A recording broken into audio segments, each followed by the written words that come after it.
Rand Carthon, at what point does bad luck turn into a pattern? And did the Bengals cross that line in 2025? Today we're going to figure out why and whether this franchise can finally be fixed. Welcome back to With the First Pick on this edition of The Perfect Fix. Fixing the Cincinnati Bengals. I'm Ryan Wilson. That's former Titans GM Rand Carthon. Also sporting glasses like me. That's a comment for another conversation. But today, we're going to fix these Bengals. Before we get going, Bengals fans, let us know in the comments where you would start with Cincinnati. When he's healthy, Joe Burrow is one of the best players on the planet. Problem is he's been victimized by injuries, both run-of-the-mill and random. Also, it looks like Zach Taylor is going to be back for another year. I'd imagine some fans might be ready to turn the page on that one. Either way, let us know where you stand because I'm curious to see what you think. All right, Rand, Zach Taylor has won about 73% of his games with Burrow as his quarterback, and he's won about a quarter of the time when Joe Burrow is not his quarterback. Since he's missed the playoffs the last 3 seasons, they finished either third or fourth in the division over that span. So let me ask you this. Let's start here. Is it worth bringing Zach Taylor back for what would be his 8th year? Yeah, I mean, he's one of the most successful coaches in organization history, and we're talking about an organization that traditionally hadn't had much winning. I mean, Marvin Lewis, you were quick to replace him. He led the team to 7 playoff appearances, and although they didn't win any playoff games, they, moved on from him. And at least Zach has taken these guys to a couple deep runs in the playoffs, including a Super Bowl appearance. So the key is, like you said, is keeping Joe Burrow healthy. And like you said, he's had some freak injuries. Some stuff has happened just on contact that happens in our game. And you said he's won 70% of his games with Joe Burrow. And I dare you to find someone who has a Joe Burrow and then doesn't have a Joe Burrow that's going to win as many games without Joe Burrow. Mike Tomlin, and they want to fire him too. Ben Roethlisberger left. And that's what that's the world I live in, Ray. And that's another AFC North conversation that we may be talking about very shortly here. We're recording this as we head into Week 18. All right, Ray, I'm going to lean into your nearly 20 years in the front office. I'm going to set the table for you. I want to get your thoughts here. The Bengals, and you can correct me if I'm wrong because you are With the First Pick salary cap guru here. But last I checked, they have around $77.9 million available in salary cap space this spring. That's 7th best. So they got some money to work with. They have dire needs on defense. Let me give you some of their free agents currently on the roster and whether any of those guys want to come back or whether they want them back. And I'm going to throw a couple names out at you since they do have some money to play with that maybe might be options from other teams that are going to hit free agency this spring. We know about Trey Hendrickson and Joseph Asai, both edge rushers. It certainly feels like Trey has long said his goodbyes to Cincinnati. He's in his 30s. He's going to be pretty sought after on the free agent market, probably not in Cincinnati. Also have the defensive backs Geno Stone at safety and Cam Taylor-Britt, who have also both had their struggles to varying degrees this year. I don't know if Cincinnati wants them back. So from that pool, give me a name or two if there are any, and then let me give you some names that I think sort of make sense and maybe could be not at the top end of the price tag when you go looking for free agents. Brian Cook's going to be a free agent, the safety out of Kansas City. He's only 26. A.J. Epinesa, the Bills edge rusher, feels like he could be a mid-tier option if you're looking to solidify the position. He ain't going to be Trey Hendrickson. And then we talk a lot about DJ Wanham, who at 28 years old is going to be maybe pretty popular as a defensive line help for any number of teams. Anything there get your attention that seems reasonable or worth pursuing for the Cincinnati Bengals? Yeah, so at the last time I checked, which was 2 days ago, they had $77.9 million in cap space. So we're aligned there. And all of those free agents you mentioned, I'll say Joseph Asai, he's one of their own, right? And he's been, and I'll get into it here in a little bit, he's one of the few defensive guys, particularly on the defensive line, that they've drafted that was a week 1 starter. Heading into the season. So he's the guy I think should be looked at about re-signing and figuring out you getting something done. But as far as Trey Hendrickson, Geno Stone, Cam Taylor-Britt, I can see them easily moving on from all those guys.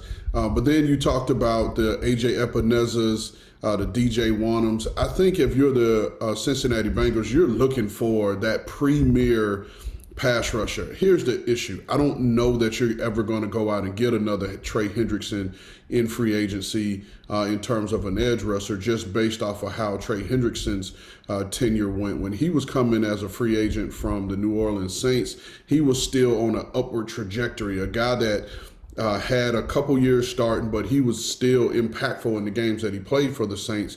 And the Bengals offered him the opportunity to be a legit starter. And obviously, he took full advantage of that and became one of the better pass rushers in the league. But just like everyone else, you hit that point with the Cincinnati Bengals where it's time to get paid, it's time to get contract done, and so that's where it all meets for the Cincinnati Bengals. So if you're a pending free agent, I don't know that the Bengals will be number one on your list just in terms of places to go, because they have shown that they're not willing to work with people in terms of paying them. So one of the things I was talking about, and we looked at, like, they have 7 draft picks this year. You have a 1, a 2, a 3, a 4, 2 6s, and a 7.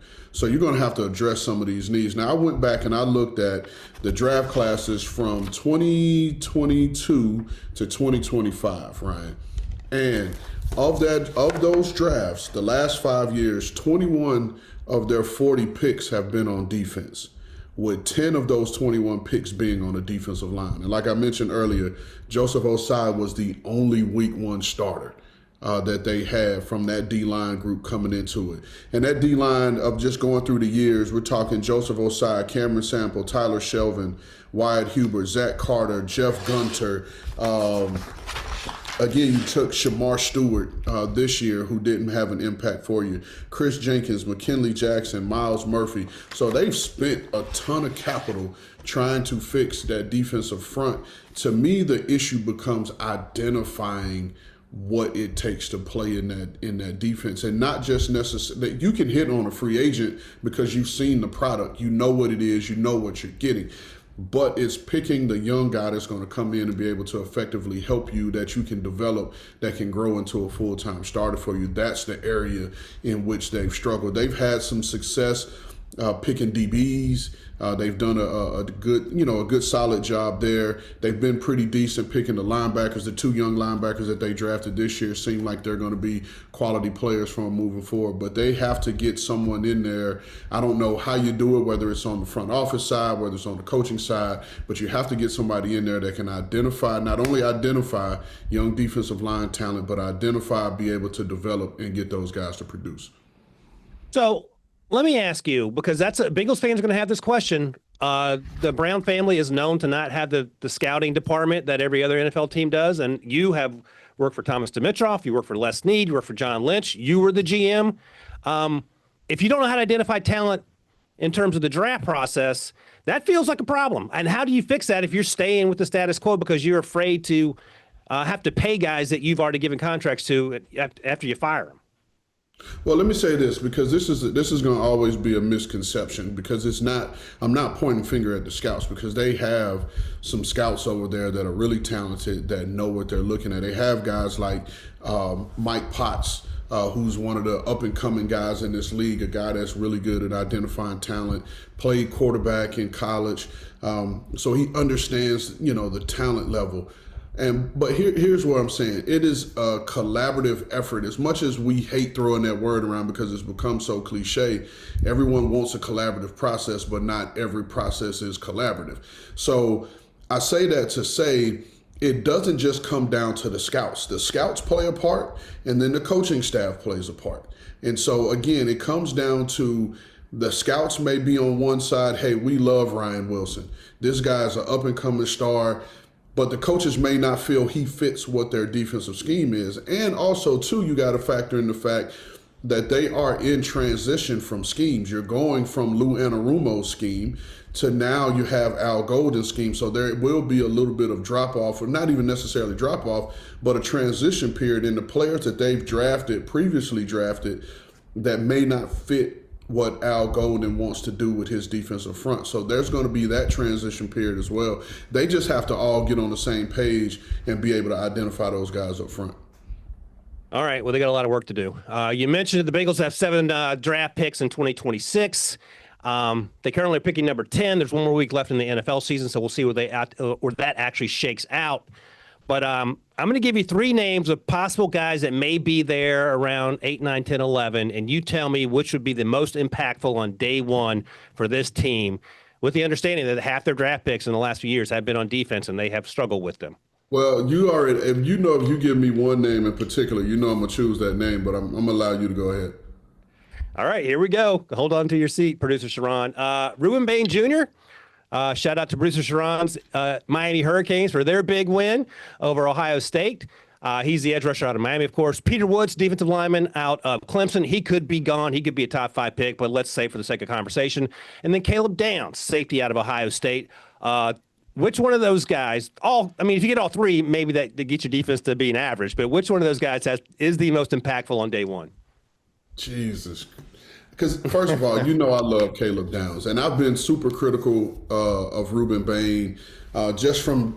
I mean, forget the arm length part, right? But I've been critical of him because there have been games where he's been completely quiet. Now, if he plays like he played the other night, like he was, I've never seen him play with that much of a killer instinct before.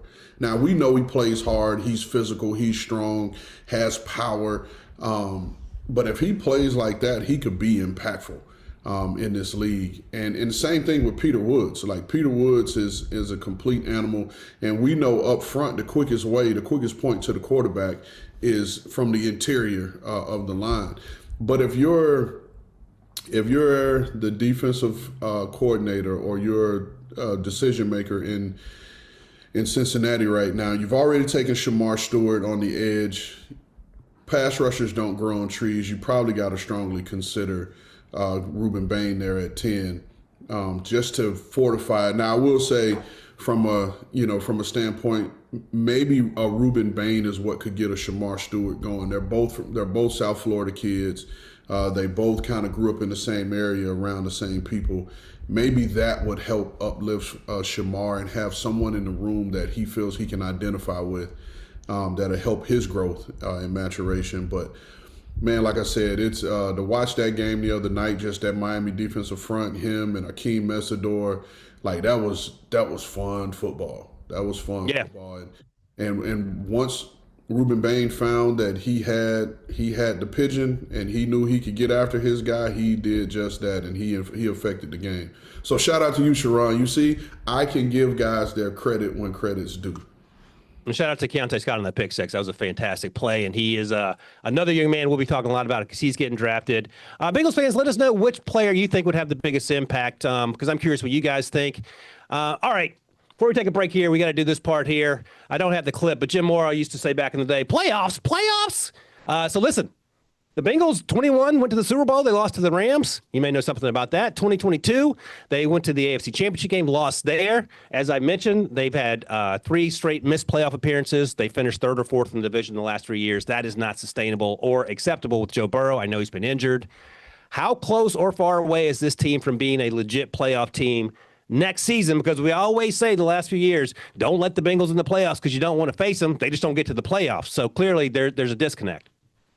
No, I think the Bengals could be a playoff team next year. Obviously, it's all dependent on health and the health of really one person, which is Joe Burrow. And I think if they keep him healthy, they have a legitimate shot at being in the playoffs next year. I think, again, of your 7 draft picks, you have to finally figure out how to fortify that defense and put some guys out there. And we've said it before on here, that because you've spent all the resources on offense in terms of T. Higgins, Jamar Chase, and Joe Burrow, you have to have a defense and a defensive scheme that is young guy friendly, that was going to allow you to play young rookies. Because if you have a system in which it's hard for guys to kind of learn, think, and move at the same time until they're comfortable in it, then it's going to cause you to have to spend resources in free agency, which is going to really push you up against the cap. So hopefully this Al Golden system will allow them to get young guys, and hopefully they'll be able to identify the right young guys to get in and fortify that defense. All right, Bengals fans, let us know how you feel. If you think this team is 1 year away, or you are more realistic about the situation, given those recent Joe Burrow press conferences.